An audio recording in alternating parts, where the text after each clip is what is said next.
Good morning, Level Up listeners, and welcome to a new week on our journey of maintaining our body and mind machine. Last week, we mastered the art of fueling our engine with smart nutrition and restorative sleep. But even the best fueled machine will seize up if it's left to sit idle. It needs to move. And I know what many of you are thinking. I don't have time. Today, in episode 46, we are going to dismantle that belief. Let's level up. Today, we're tackling something I think pretty much everyone struggles with at some point. That feeling of, I just don't have time to be active. Right. It's such a common thought. Yeah, and we're going to dive into why that might not actually be true. We'll look at the science, the really surprising benefits you can get from just 10, maybe 15 minutes of light activity. It's about, finding that freedom to move. Exactly. And that no time feeling often comes from this all or nothing trap, as we call it. Yeah. You think, okay, if it's not a full hour sweating it out at the gym or, a 5K run, then it doesn't count. It's not real exercise. Totally. I've been there. So you just end up doing nothing instead. Pretty much. It feels too daunting. So Yeah. inaction wins.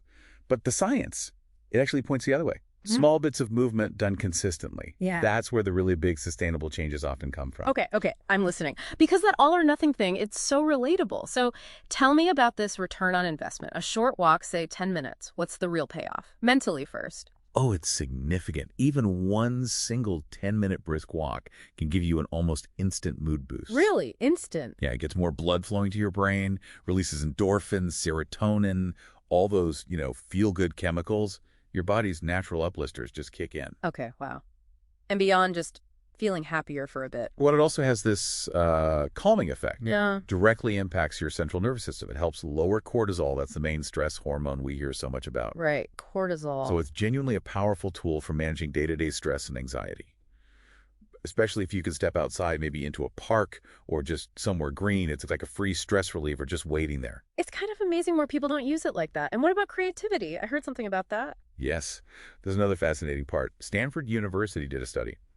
Found walking can increase your creative output by something like 60%. 60% Yeah. from walking. 60%.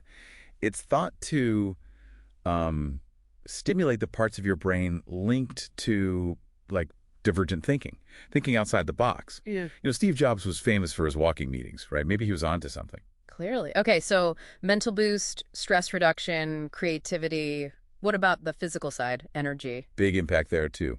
That afternoon slump. A quick walk can actually be more energizing than, say, a low dose of caffeine for some people. Interesting. How does that work? It boosts your circulation, gets more oxygen moving through your body. It's a natural energy lift, basically.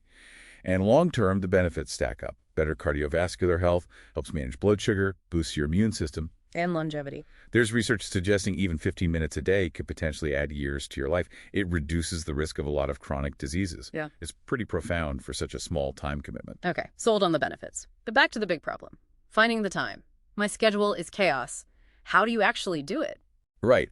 It's less about finding extra time, which feels impossible, and more about integrating movement into the time you already have. And integrating. Like how? Start tiny. Seriously, just commit to 10 minutes. Forget the hour-long ideal for now. 10 minutes feels doable, right?